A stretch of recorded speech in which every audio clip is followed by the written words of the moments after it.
बाज और बिल्ली की कहानी। एक जंगल में एक बड़ा सा बरगद का पेड़ था। उस पेड़ के छाल में एक बूढ़ा बाज रहता था। वह बाज अंधा था, इसके कारण वह कहीं बाहर नहीं जा पाता। उस पेड़ पे बहुत सारे पंछी भी घोंसला बनाकर अपने बच्चों के साथ रहते थे। वह पंछियां पूरा दिन भोजन ढूंढने में लग जाते। यह बूढ़ा बाज पंछियों के बाहर जाने पर उनकी बच्चों को अच्छे अच्छे कहानियां बोलते हुए ध्यान रखता। शाम को घर लौटने वाले पंछी उनके लाए हुए भोजन में थोड़ा सा बाज को भी देते। ऐसे समय बीतता गया। एक दिन वहाँ से गुजरता हुआ एक बिल्ली पेड़ पे खेल रहे पंछियों के बच्चों को देखा। आहा, बच्चे बहुत नरम हैं। इनका मांस तो बहुत ही अच्छा होगा।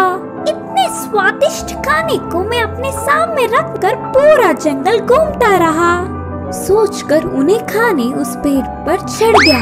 उस बिल्ली को देख सारे पंछियों के बच्चे डर के चिल्लाने लगे। वह आवाजें सुनकर बाज शाल से बाहर आकर कौन है वो करके गुस्से में चिल्लाया। उस चिल्लाहट सुनते ही बिल्ली के ऊपर के प्राण ऊपर ही गए। उधर उन बच्चों के अलावा कोई नहीं सोचकर पेड़ चढ़ गया था। पर अब बाज को देख कांपने लगी। बचने के लिए उसे कोई रास्ता नहीं दिखा। जो होगा सो होगा सोचकर साहस करके कहा, हाँ, मैं एक बिल्ली हूँ। आपके आज्ञा के बिना इस पेड़ पर चढ़ के आने के लिए माफी चाहता हूँ। तब तुरंत बाज, क्या तुम बिल्ली हो? पहले इस पेड़ से उतरकर चले जाओ, नहीं तो तुम्हारे प्राण ले लूंगा, बोलकर चेतावनी दी। हाँ, पर अब गुस्सा ना हो। मेरा जन्म बिल्ली जात का होने पर भी उस जात के लक्षण नहीं आए। मैं मांस नहीं खाता, ऊपर से ब्राह्मण हूँ।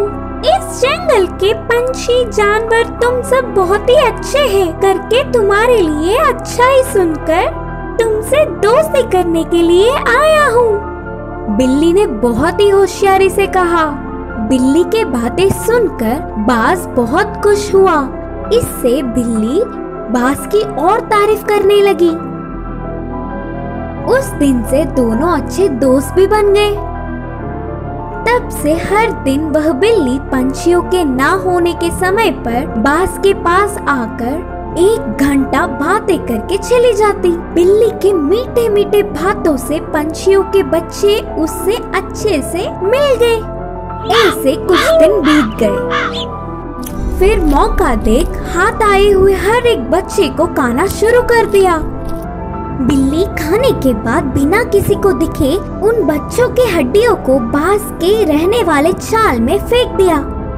आगे आगे पेड़ पे रहने वाले पंछी अपने बच्चों को गायब होता देख वह सब एक दिन इकट्ठा होकर बाज के पास आकर अपने बच्चों के गायब होने वाले खबर पूछे। अंधा बाज उसे कुछ नहीं पता, लेकिन सारे पंछी बाज के घर जाकर देखा तो पूरा चाल पंछी के बच्चों की हड्डियों से भरा पड़ा था। बिल्ली के बारे में ना कुछ जाने बिना सारे पंछी बाज ही उनके बच्चों को मारकर खाया होगा सोचकर उस बूढ़े बाज को अपने नुकीले चोंचों से वार कर करके मार दिया। करके पीड़ित होते हुए बाज ने अपने प्राण छोड़े। इस कहानी की शिक्षा है कि जन्मजात के लक्षण मरने से भी नहीं मिटते। कुएं में हीरे का कंगन। एक गांव में रामू नाम का एक लड़का रहा करता था। एक दिन जब उसकी माँ घर साफ कर रही थी तब उसे एक पुराने जमाने का सोने का कड़ा मिला। वो उसे अपने हाथ में लेकर कहने लगा, माँ, मुझे ये कड़ा एक दिन के लिए पहनने को दो ना। बेटे की इस ख्वाहिश को देखकर माँ ने कहा, ठीक है बेटा, पहन लो, लेकिन याद रखना कोई साधारण कड़ा नहीं है। ये तो सोने का कड़ा है। आज इसे पहन लो और कल तुम्हारे पिता को बिना बताए हम इसे वापस अलमारी में रख देंगे। जैसे ही इसकी माँ ने कहा वो तुरंत कड़े को पहन के सारा गांव घूमने लगा। रात में भी उसने उस कड़े को खुद से दूर नहीं किया और अपने पास ही रखकर सुकून से सो गया।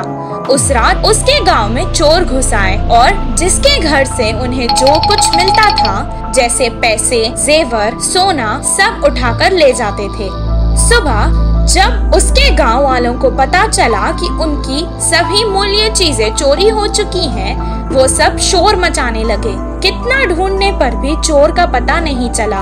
रामू की वजह से उसके पुरखों का सोने का कड़ा चोरी हो चुका था। ये सुनकर उसके पिताजी को बहुत गुस्सा आया और वो डांटने और मारने लगे। कुछ देर बाद उसने कहा, वो कोई खिलौना नहीं था जो तुमने खो दिया, वो मेरे पुरखों की निशानी थी। अब दोबारा मुझे अपनी सूरत नहीं दिखाना, निकल जाओ यहाँ से।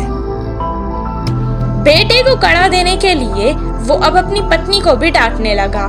वहीं रामू अपने पिता से मार खाकर बहुत दुखी होकर घर से रोते रोते निकल गया। पास के बगीचे में जाकर एक बड़े पेड़ के नीचे रोता हुआ वो बैठ गया। वहीं पेड़ के नीचे जो चोर ने उसका कड़ा चुराया था, वो चोरी किया हुआ सामान वहाँ बंटवारा कर रहे थे। वो दोनों चोर जोर जोर से बात कर रहे थे। ये सुनकर रामू को पता चल गया कि वो वही चोर है। वो धीरे से वहाँ से उठा और कुएं के पास जाकर कुएं में देखकर रोने लगा और कहने लगा कि उसके हीरों का कड़ा कुएं में गिर गया है। उसके रोने की आवाज सुनकर चोर उसके पास आए और रामू से पूछने लगे कि वो क्यों रो रहा है।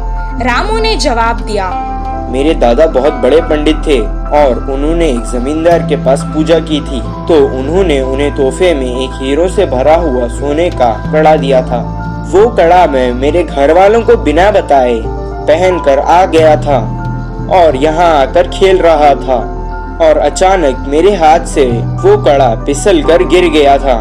जब मैं उस कड़े को हाथ लगाता था तब भी वो मुझे डांटते थे और अगर मैं उन्हें बताऊंगा कि मेरे हाथ से वो कुएं में गिर गया तो वो मुझे मार देंगे। हीरो का कड़ा कुएं में है सुनकर ही वो दोनों लड़ने लगे कि कौन कुएं में जाकर कड़ा लाएगा। दोनों अपने हाथ में रखे सामान को जमीन पर रखकर एक साथ कुएं में कूद गए। जैसे ही रामू ने ये देखा, वो तुरंत पैसे और जेवर लेकर भागकर गांव वापस आ गया। आकर गांव के बड़ों को उन चोरों के बारे में बताया। तब सब गांव वाले कुएं के पास आए और उन दोनों चोरों को पकड़कर मारा और उन्हें बहुत अच्छा सबक सिखाया। सबके जेवर और पैसे उन्हें वापस मिल गए। रामू और उसके परिवार को उनका पुश्तैनी कड़ा वापस भी मिल गया था और रामू की होशियारी की वजह से रामू को खूब शाबाशी भी मिली। इस कहानी से हमें ये शिक्षा मिलती है कि समय पर चतुराई दिखाने से मुश्किल समस्या भी टल सकती है। पछताने वाला मोर। एक जंगल में कौवा पंछी बहुत अच्छे मित्र थे। वे एक दूसरों की मुश्किलों में मदद करते थे। एक दिन कौवा पंछी के रहने वाले जगह पर बचाओ बचाओ मित्र बचाओ बोलते हुए कांपता एक मोर उनके पास भागते हुए आया। क्या हुआ मित्र, कहाँ से भागते आ रहे हो? इतने परेशान क्यों हो? मुझ पर शिकारी की नजर पड़ी, वह मेरे पीछे पड़ता आ रहा है तो बचने के लिए भागता हुआ रास्ता भूलकर तुम्हारे सामने आई। अब तुम्हें ही मुझे बचाना होगा। अच्छा ठीक है यार, पंछी ने कहा। कौवा पंछी ने उस मोर का साथ दिया। फिर से वापस जाने के लिए रास्ता भूलने के कारण कौवा पंछी के साथ वहीं रहते हुए मोर अच्छी मित्र बन गई। उनकी मित्रता कुछ दिन अच्छा था। कौवा पंछी के बीच के मित्रता ना सह पाते हुए मोर जलने लगी। किसी भी तरह कौवा पंछी को अलग करना चाहती थी। एक दिन कौवा भोजन के लिए बाहर जाने के समय पर मोर ने पंछी से कहा, मित्र तुम कौवे से इतना ज्यादा मित्रता बढ़ाकर बहुत ही नजदीक रह रहे हो। क्या तुमने उसकी बदसूरती कभी नहीं देखी? उसे देख सब चिढ़ जाते हैं। तुम्हारा उससे दूर रहने में ही भलाई है। मैं जो कहनी चाहती थी वो कह चुकी, बाकी तुम्हारी मर्जी। वह सुनकर अचानक चौंकने वाला पंछी मोर से कहा, हाँ सच्ची मैंने इतने दिनों से कौवे के बारे में सोचने की कोशिश भी नहीं की। हट, उससे क्या दोस्ती, उससे क्या मित्रता। तुम्हारे जैसे सुंदर वालों से मित्रता करने से मेरा मूल्य और होदा बढ़ेंगे। उसकी चाल सफल हुई करके मोर खुश हुई। आगे आगे मोर पंछी के व्यवहार में परिवर्तन देख कौवा उसे दूर करने की बुरी सोच को समझी।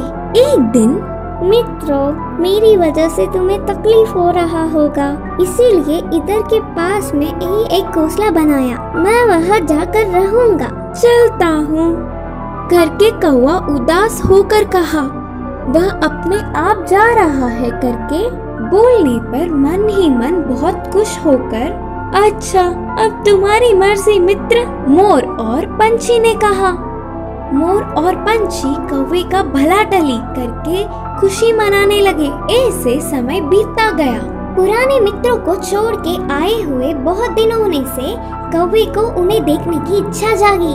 पुरानी जगह पर उड़ता हुआ आया। उसी क्षण अपने पंख खोलकर नाचने वाले मोर पर एक शिकारी ने निशाना लगाया। कौवा देखा और परेशान हुआ। हटो वहाँ से मोर मित्र, हटो, खतरा खतरा बोलकर जोर से चिल्लाया। पास में मरी हुई सांप को अपनी चोंच से पकड़कर शिकारी पर छोड़ा। सांप अपने ऊपर गिरने से बचाओ बचाओ, सांप सांप बोलते हुए जोर से चिल्लाकर डर के शिकारी वहाँ से भाग गया। यह सब देखकर मोर के होश उड़ गए। भागते हुए आकर कौवे की चरणों पर गिरी और रोते हुए कहा, माफ कर दो मित्र, सुंदरता के घमंड में मैं मेरे मुश्किल समय में मदद करने वाले तुम्हें धोखा दिया, लेकिन तुमने मेरे प्राण बचाए। तुम्हारा कर्ज कैसे भुगतान करूं? तब कौवे ने कहा, पछतावे से बड़ी कोई सजा नहीं, मैंने तुम्हें पूरे दिल से माफ किया। तभी आई हुई पंछी पूरी बात जानकर दुखी होकर अपनी की हुई गलती पर शर्मिंदा होकर सिर झुकाया। फिर तब से कौवा पंछी मोर हमेशा की तरह अच्छे मित्र जैसे रहने लगे। इस कहानी की शिक्षा है कि अपने भूलों को भी भुलाने वाला ही सच्चा मित्र होता है। दोस्तों, कैसे लगे कहानियाँ? अगर कहानियाँ अच्छी है तो ऐसे ही और भी कहानियाँ देखने के लिए चैनल को सब्सक्राइब कीजिए और लाइक शेयर करके चैनल के साथ जुड़े रहिए। धन्यवाद।